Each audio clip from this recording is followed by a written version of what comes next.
اس میں پالیٹکس کرنے کے لیے اور حکمرانوں کو اقتدار سے بے دخل کرنے کے لیے اور سیاسی جماعتوں پر پابندی لگوانے کے لیے اور ان کے جو فنڈز ہیں ان کو ریگولیٹ کرنے کے لیے یا ان پر ان فنڈز کے حوالے سے الزامات لگانے کے لیے اس وقت اسلام آباد میں بازار گرم ہے۔ تو بنیادی طور پر جو سوال ہے وہ یہ ہے کہ حکومت کرنا اور حکومت میں آنا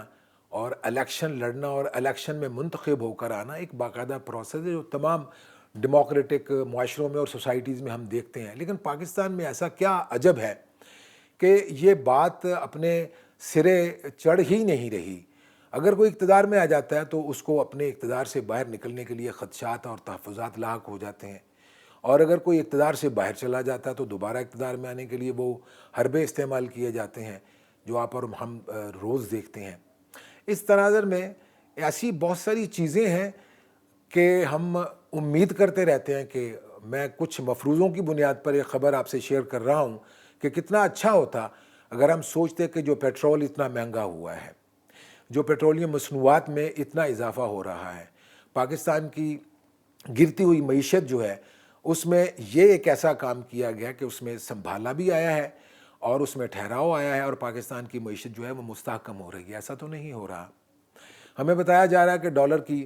جو فلائٹ تھی اس میں ایک ٹھہراؤ آیا ہے، لیکن مارکیٹ کی فورسز جو ہیں وہ اس کا فیصلہ کرتے ہوئے کہ ڈالر کو کب مہنگا کرنا ہے، کب اس کو سستا کرنا ہے، کب اس کو روکنا ہے، کب اس کو فلوٹ مارکیٹ میں کرنا ہے، وہ اپنا کام کیے جا رہی ہیں اور پاکستان کی جو ریاستی مشینری ہے اس پہ کوئی عمل دخل نہیں ہے۔ اسی طرح سے ہم کتنا خوش ہوتے کہ جو لوگ سیلاب زدگان ہیں اور جن علاقوں میں بیماریاں پھوٹ پڑی ہیں سیلاب کے بعد اور طوفانی بارشوں کے بعد، ان علاقوں میں ریہیبلیٹیشن کا پروسیس جو ہے وہ شروع ہو گیا ہے اور ادویات موجود ہیں اور کسی کو فکر کرنے کی کوئی ضرورت نہیں ہے۔ ایسا بالکل نہیں ہو رہا۔ ہمیں جو نظر آ رہی ہیں چیزیں وہ یہی ہیں کہ حکومت اقتدار میں رہنا چاہتی ہے، وہ یہ بات کہہ رہی ہے اور وہ بانگ دہل کہہ رہی ہے کہ الیکشنز جو ہیں اگست 2023 میں ہوں گے۔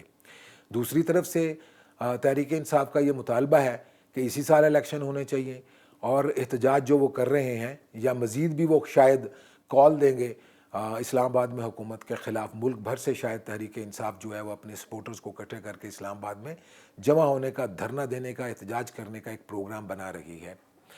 یہ تو پھر وہی پریکٹس ہوگی۔ تو ہمارے لیے اس میں اس احتجاج کو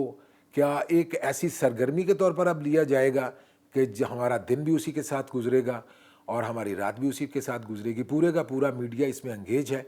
ساری ریاستی مشینری جو ہے وہ تحریک انصاف کو اس کال، دھرنے کی کال اور احتجاج سے روکنے کے لیے جو ہے وہ ریزرو رکھ دی گئی ہے،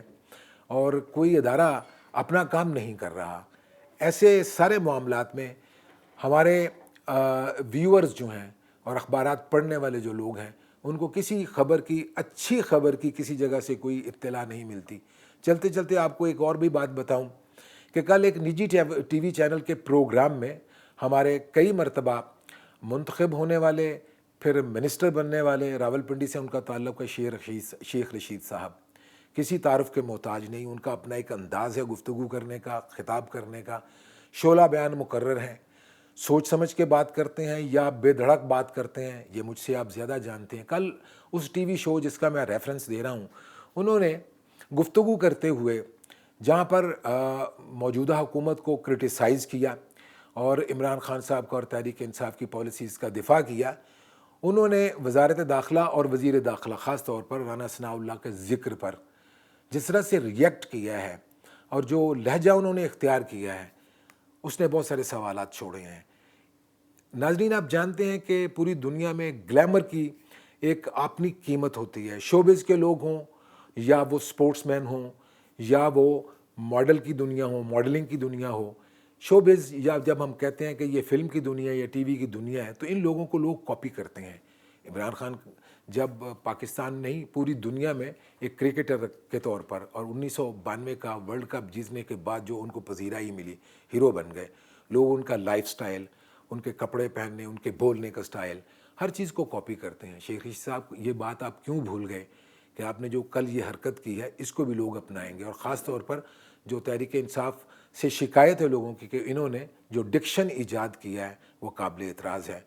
تو ان سب لوگوں کو یہ سوچنا چاہیے کہ ان کو دیکھنے والے اور ان سے متاثر ہونے والے لوگ ان کے بارے میں اپنی اوپینین بھی رکھتے ہیں اور ان سے متاثر بھی ہوتے ہیں۔ آج کے لیے اتنا ہی، کل آپ سے پھر ملاقات ہوگی کسی اور موضوع پر۔ اپنا خیال رکھیے گا۔ خدا حافظ۔